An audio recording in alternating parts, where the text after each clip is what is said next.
Hola buena gente, gracias por venir a nuestra cita en Caleidoscopio.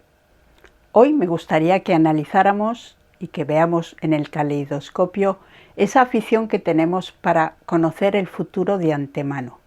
¿Por qué nos atrae tanto esa idea? Vamos a ver.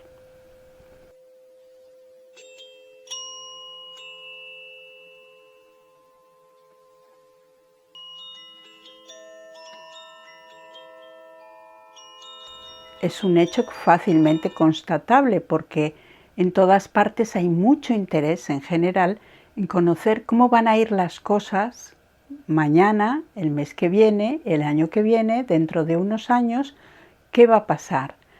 Y pienso que tiene un fundamento y un motivo bien lógico. Creo que ha llegado a ser para los seres humanos una herramienta conocer un poquito más allá.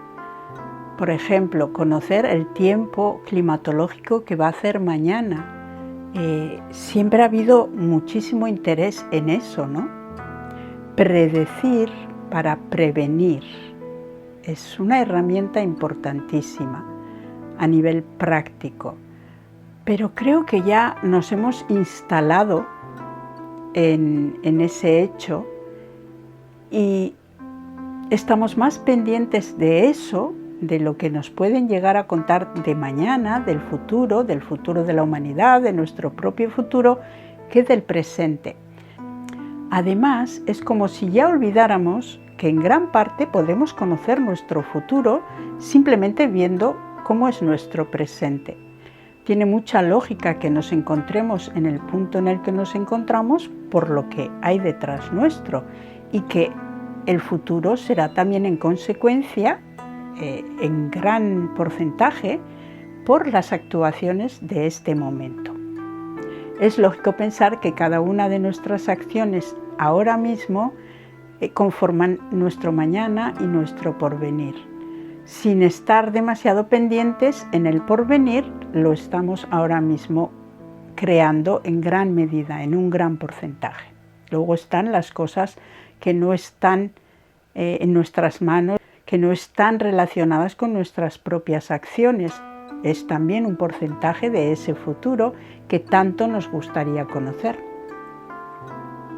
También veo ese atractivo desde siempre, porque si os fijáis, en los libros sagrados, en la Biblia, por ejemplo, ya se habla del Apocalipsis y es una parte de la Biblia que tiene encandilada a mucha gente, porque ahí se resumen el futuro. Algún día llegará ese futuro y nos hace una descripción totalmente simbólica de hechos que aparentemente van a llegar y van a suceder.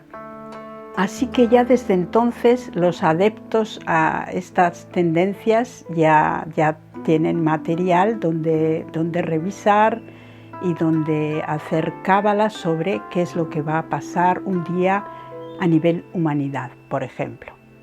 Pero en esos textos hay un gran valor.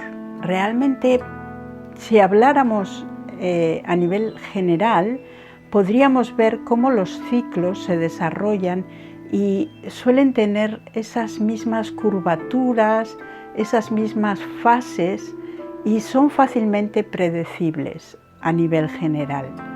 Quizás ese hablar del futuro, por ejemplo, cuando hacemos una consulta a alguien para que nos hable de nuestro futuro, ese hablar del futuro es una excusa para hablar del presente, para hablar de nuestras circunstancias, de nosotros, de lo que nos está pasando en ese momento.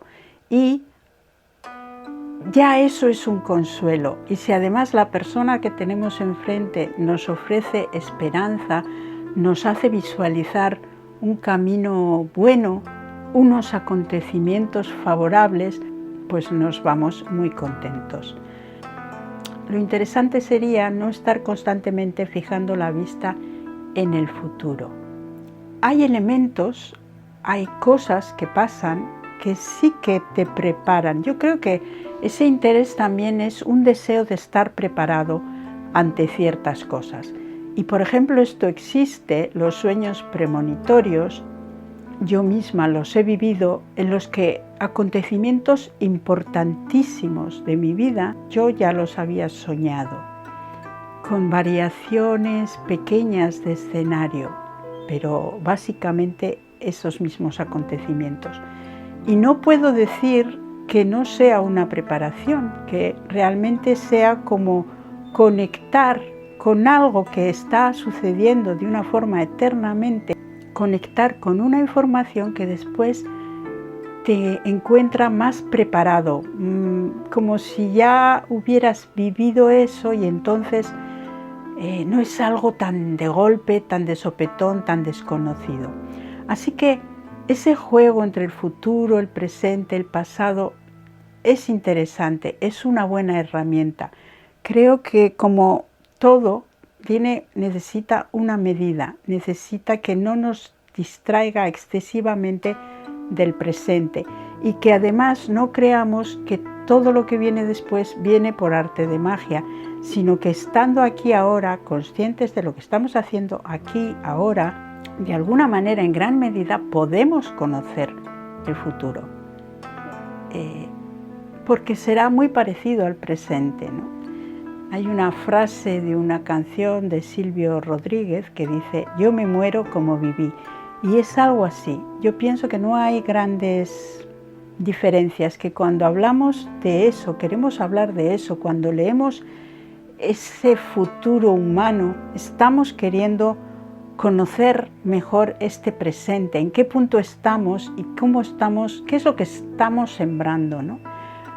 Para recibir un mensaje. Al final es una revelación, es la revelación de cómo somos, de cómo actuamos, hacia dónde nos lleva ese actuar. Y está dicho en lenguaje muy simbólico porque realmente las interpretaciones pueden ser muchísimas y eso tiene de bueno también, que cada uno puede recibir su propio mensaje. Así que, bueno, conocer el futuro está muy bien siempre y cuando no sea algo forzado, algo que nos impide estar en el momento presente. Y toda información del futuro, que en realidad no existe porque el futuro va a ser presente y es todo lo que hay, presente, si esa información nos llega es precisamente para aplicar algo aquí en el presente, no para estar esperando que llegue el futuro, a ver qué pasa. Tenemos que recordar además que muchas veces el solo hecho de visualizar, de sentir, incluso de soñar algo, nos posiciona ya como si estuviéramos viviéndolo. Así que, ¿por qué no utilizar eso para sentir a nuestro favor y sentirlo aquí y ahora, no para mañana ni para pasado, para ahora mismo? Y bueno, eso sería la propuesta de Caleidoscopio. Muchas gracias y hasta nuestra próxima cita aquí en Caleidoscopio, un buen lugar para tener una cita. Agur.